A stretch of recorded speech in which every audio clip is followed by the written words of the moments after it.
Good evening from New York. I'm Chris Hayes. Attorney General Pam Bondi privately told Donald Trump that he appeared in the Epstein files multiple times. And she told him this before her Department of Justice declared the Jeffrey Epstein case essentially closed. Nothing to see here, and declined to release any more files to the public, despite all kinds of promises to the contrary. Now, that's the top line of an incredible new piece of reporting from the Wall Street Journal today, detailing that meeting back in May between Trump, his attorney general, and her deputy, former Trump defense lawyer Todd Blanche. We'll have more about him in a moment. According to senior administration officials, Bondi and Blanche told the president at the meeting that the files contained what officials felt was, listen to this, unverified hearsay about many people, including Trump, who had socialized with Epstein in the past. One official familiar with the documents said they contained hundreds of other names. They also told Trump that senior Justice Department officials didn't plan to release any more documents related to the investigation of the convicted sex offender because the material contained child pornography and victims' personal information, the officials said. Now, I should be clear here, NBC News has not independently verified this reporting, which appeared just hours ago in the Wall Street Journal. And let's be clear, the mere presence of a person's name in these files is not an indication of wrongdoing by itself. As we know, Epstein had tons of people that he was associated with. The White House communications director called the Journal report, quote, another fake news story. But we do know that meeting happened. Bondi briefed Trump on the results of her DOJ Epstein investigation in May.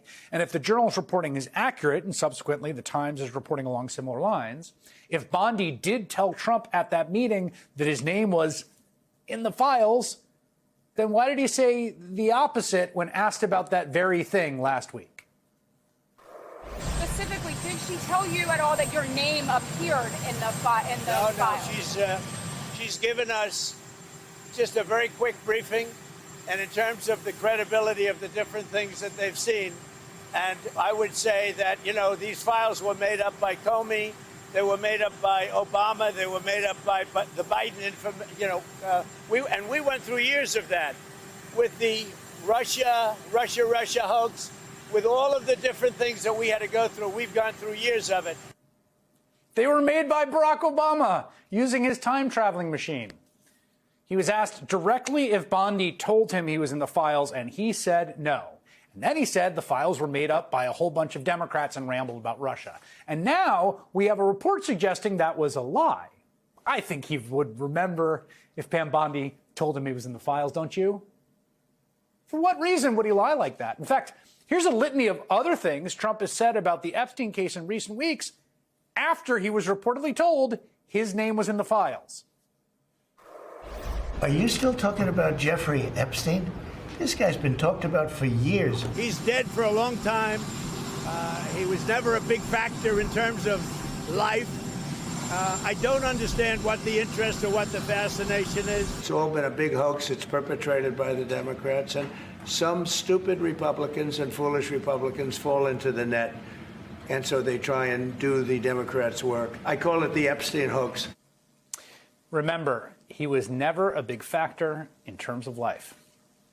The Journal report raises a lot of other questions. For instance, it says that FBI Director Kash Patel has privately told other government officials that Trump's name appeared in the files, according to people close to the administration.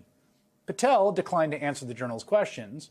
Now, who exactly would Kash Patel have been telling this to? It's not clear. If he did do that, that seems like kind of a big no-no.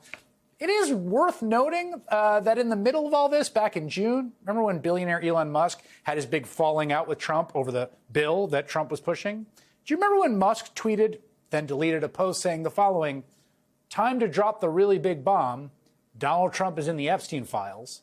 That is the real reason they have not been made public. Have a nice day, Donald J. Trump." Today's Journal report also cited a statement from Bondi and her deputy, Blanche, saying nothing in the Epstein files warranted further investigation or prosecution. As part of our routine briefing, we made the president aware of the findings they said. But here's the thing. If nothing warranted further investigation, then why is the Trump DOJ suddenly in talks with Epstein's key accomplice, Ghislaine Maxwell? Maxwell's currently serving 20 years in federal prison for recruiting and grooming middle school and high school girls for sexual abuse by Epstein and others. And her lawyers Her lawyer is in discussion with Deputy Attorney General Todd Blanche, who again was Trump's personal defense lawyer in his criminal conviction. Those talks have raised speculation they might be trying to negotiate a deal with Maxwell that could get her out of jail sooner. All of this comes after the Journal's bombshell report late last week describing a letter that Trump reportedly wrote the late child sex trafficker for his 50th birthday. A letter written inside a line drawing of a naked woman with Donald Trump signed where her pubic hair would be, in which he says, among other things, "We have certain things in common, Jeffrey. Enigmas never age. May every day be another wonderful secret." Trump says the story is fake and is suing the reporters, the paper, the owner, Rupert Murdoch, for literally billions of dollars. But if that story rocked Trump world, and it seemed to do that, today's Journal reporting might rock MAGA to its core. It also, crucially, seems to corroborate allegations by ranking Democrat on the Senate Judiciary Committee, Dick Durbin. Remember, we reported this just a few days ago, who wrote a letter to Pam Bondi last week demanding her answers to reports that the hundreds of FBI personnel who reviewed the Epstein files were instructed to flag any records in which President Trump was mentioned.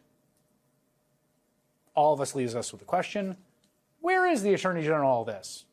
The Trump appointee who months ago promised to release the Epstein files that were, quote, sitting on her desk, who just 2 weeks ago told us there was nothing worth releasing, who we have learned today reportedly told Trump he was in the Epstein files multiple times. Believe it or not, Pam Bondi was scheduled to speak today at a conservative international summit against human trafficking. But when she was set to take the stage, a Justice Department deputy came out instead. I do have a note from the Attorney General, from Attorney General Pam Bondi, that I wanted to share, which is the following. I'm sorry to miss all of my CPAC friends today, especially Matt and Mercy Schlapp, Senator Blackburn, and the wonderful team at the Tim Tebow Foundation.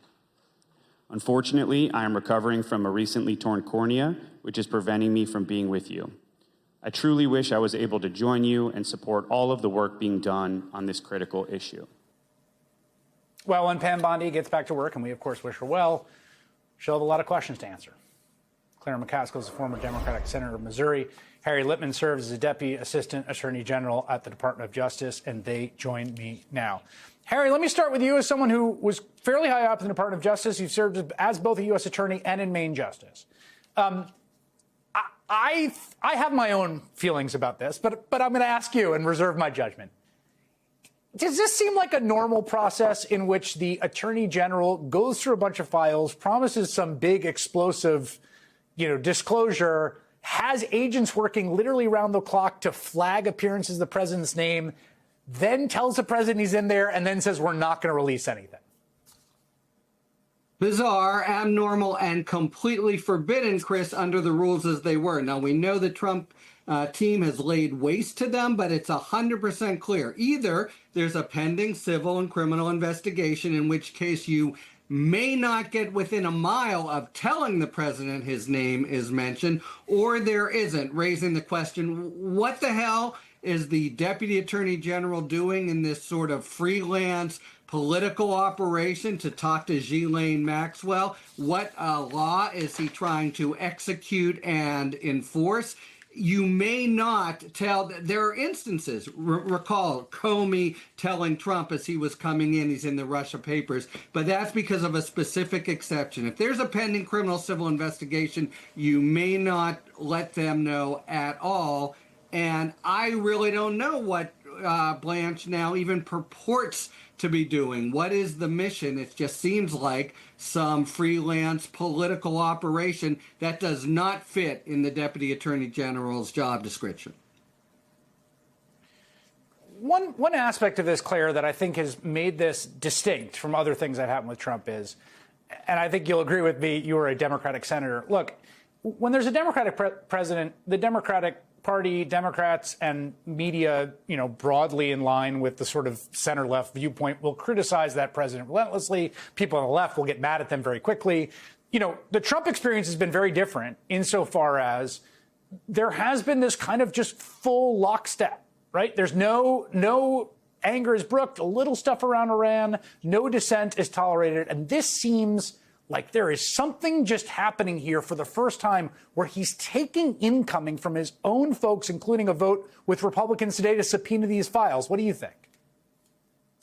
Well, I keep in mind that Todd Blanche represented him in matters having to do with him paying off a porn star. This is a man who showed his immorality most of his adult life. A serial adulterer. He changed wives as often as he changed shirts, obviously for younger women.